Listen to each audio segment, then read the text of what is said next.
A 74-year-old widow in Arizona spent 3 weeks trying to access her own husband's checking account after he passed away. Money that was meant to cover the funeral home, the final utility bills, and the mortgage payment that was due in 11 days. The bank told her the account was frozen, not because anything was wrong, not because of any dispute, simply because that is what happens automatically the moment a bank is notified that an account holder has died. And her husband had never filed the one free form that would have prevented exactly this situation. She had been married to him for 46 years. She knew the account existed. She knew the balance. And none of that mattered, because without one specific document on file, the bank was legally required to freeze the account the moment they were notified of his death, regardless of who she was or how long they had been married. By the time she finally got access, the late fees on the mortgage had already started accumulating. What happened to her is happening to families across this country right now, every single week. Because almost nobody knows that this one free form exists, and almost nobody files it until it is already too late.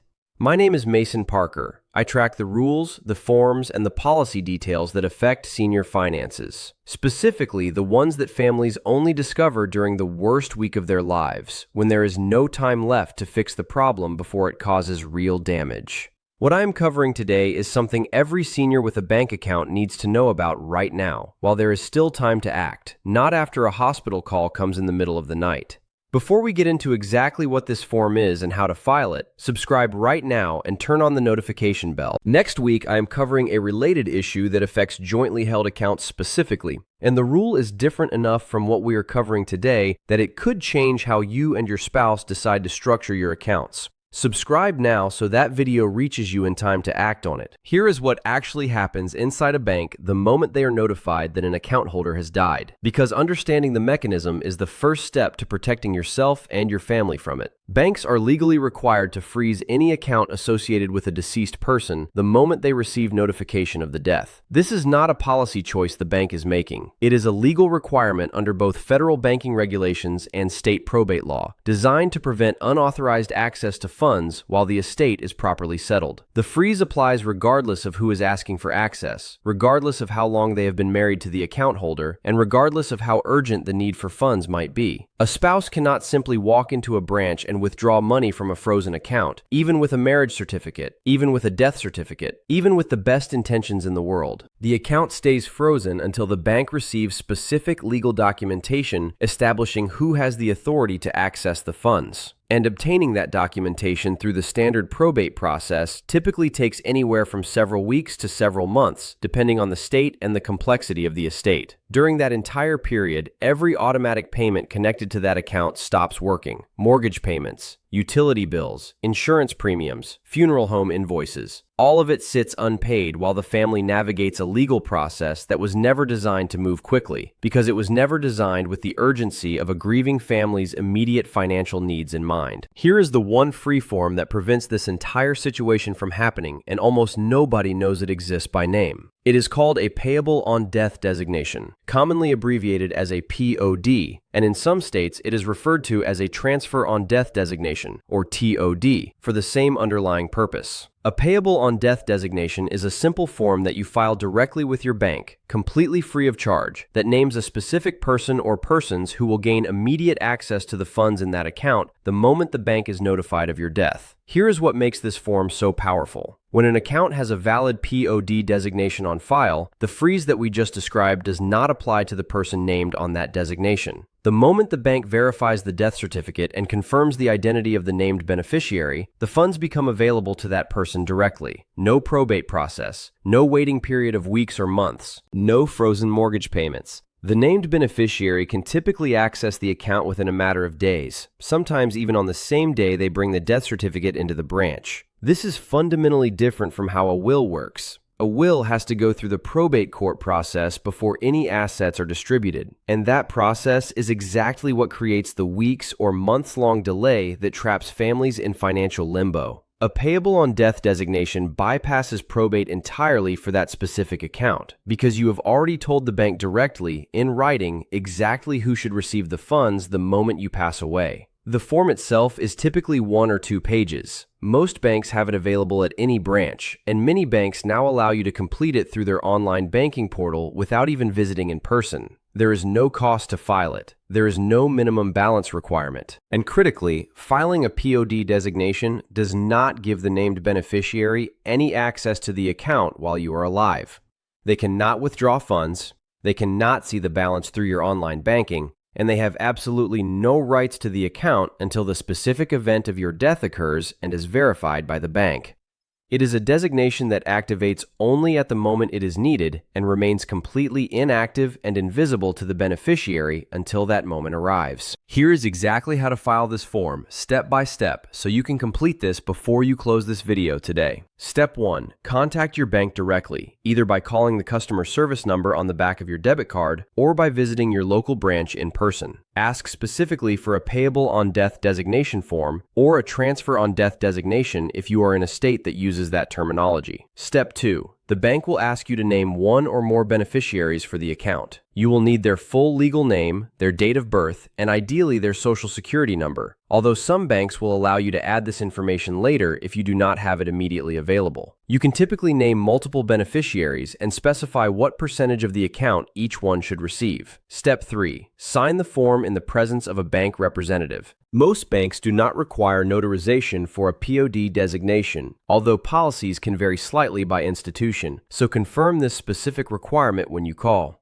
Step 4. Ask the bank representative to confirm in writing, either through an email confirmation or a printed copy of the completed form, that the designation has been successfully added to your account. Keep that confirmation somewhere your family will be able to find it. Step 5. And this is the step most people skip entirely. Tell your named beneficiary that the designation exists, which account it applies to, and which bank holds that account. The form itself protects the money, but if your family does not know the designation exists, they may still go through unnecessary delays simply because they did not know to ask the bank about it specifically during an already difficult time. The entire process, from the initial phone call to the completed and confirmed designation, typically takes less than 30 minutes. Before we get into a few additional details that matter for specific situations, subscribe right now if you have not already. Every week on this channel, we cover the specific forms, rules, and policy details that protect senior finances and family financial security. The kind of information that almost never gets covered clearly until a family is already in the middle of a crisis and searching for answers under pressure. The people who watch this channel regularly are putting these protections in place before they are needed, which is the only time they actually work the way they are supposed to. Subscribe now and turn on the notification bell. There are a few specific situations worth addressing directly because they come up constantly when families deal with this issue. The first is what happens with a jointly held account, where both spouses are named on the account together. In most states, a jointly held account with rights of survivorship does not freeze in the same way when one account holder passes away, because the surviving account holder is already a legal owner of the account, not simply a beneficiary waiting to inherit it. However, this protection only applies if the account is specifically structured as a joint account with rights of survivorship, and not every joint account is automatically structured this way.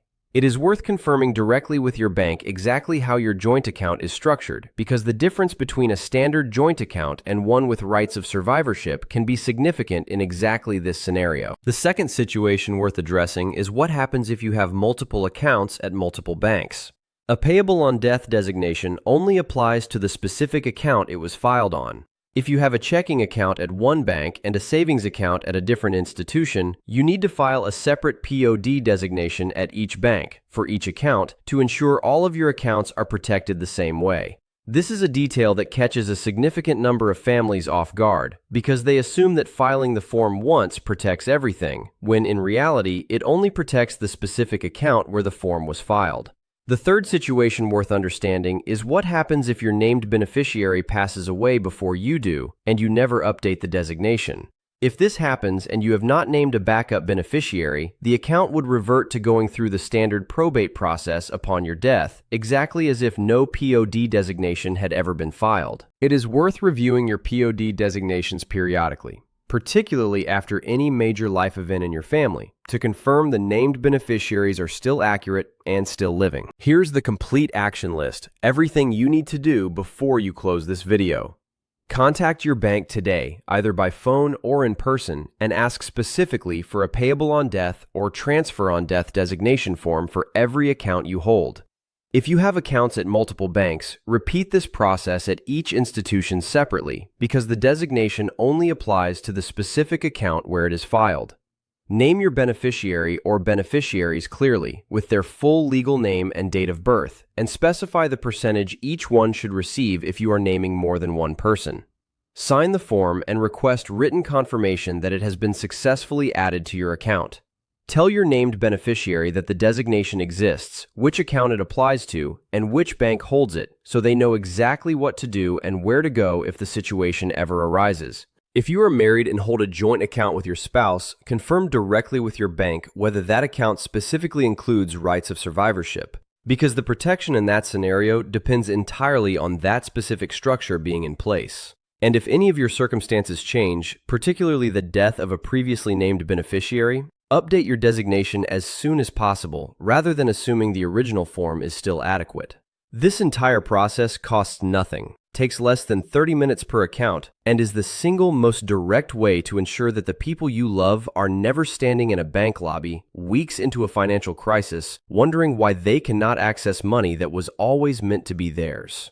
Subscribe to Mason Parker USA and turn on the notification bell. Share this video with someone you know, a spouse, a parent, an adult child managing a parent's finances, anyone who has a bank account and has never heard of this form by name. One conversation started by this video could spare a family weeks of unnecessary financial hardship during the hardest week of their lives. I will see you in the next one.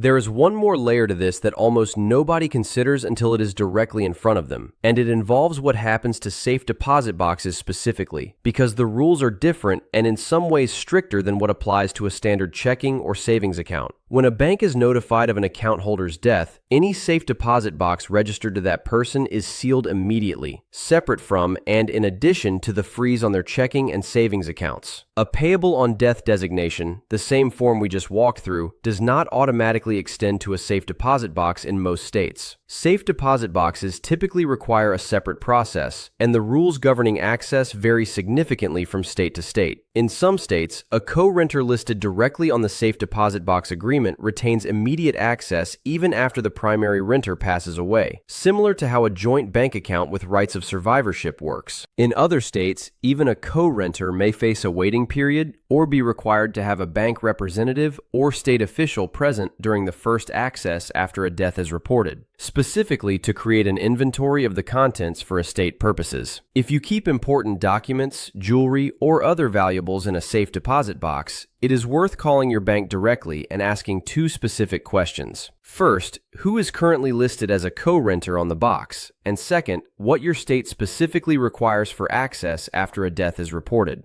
Adding a trusted family member as a co-renter on the box itself, separate from and in addition to any account beneficiary designations, is the most direct way to ensure that access to a safe deposit box does not become its own separate complication during an already difficult time. It is also worth understanding what happens specifically with retirement accounts, because the rules there work differently from both standard bank accounts and safe deposit boxes, and the consequences of getting it wrong can be significantly larger in dollar terms. Retirement accounts, including IRAs and 401k accounts, use a separate beneficiary designation system that is established directly with the financial institution managing the account, completely independent of any will you may have written. This means that even if your will clearly states who should inherit your retirement savings, the financial institution is legally required to distribute those funds according to whoever is named as the beneficiary on file directly with them, regardless of what your will says. This creates a specific and serious risk for anyone who has gone through a major life change, such as a divorce or remarriage, without updating their retirement account beneficiary designations to match their current wishes.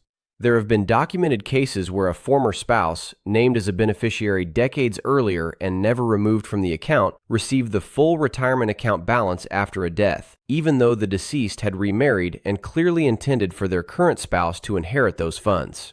The will did not matter in that situation because the beneficiary designation on file with the retirement account provider takes precedence over the instructions in a will. every single time without exception. If it has been more than a few years since you reviewed the beneficiary designations on your retirement accounts, or if you have gone through any significant life change since you last reviewed them, contact your retirement account provider directly and confirm exactly who is currently listed. Then, update it if it no longer reflects your actual current wishes.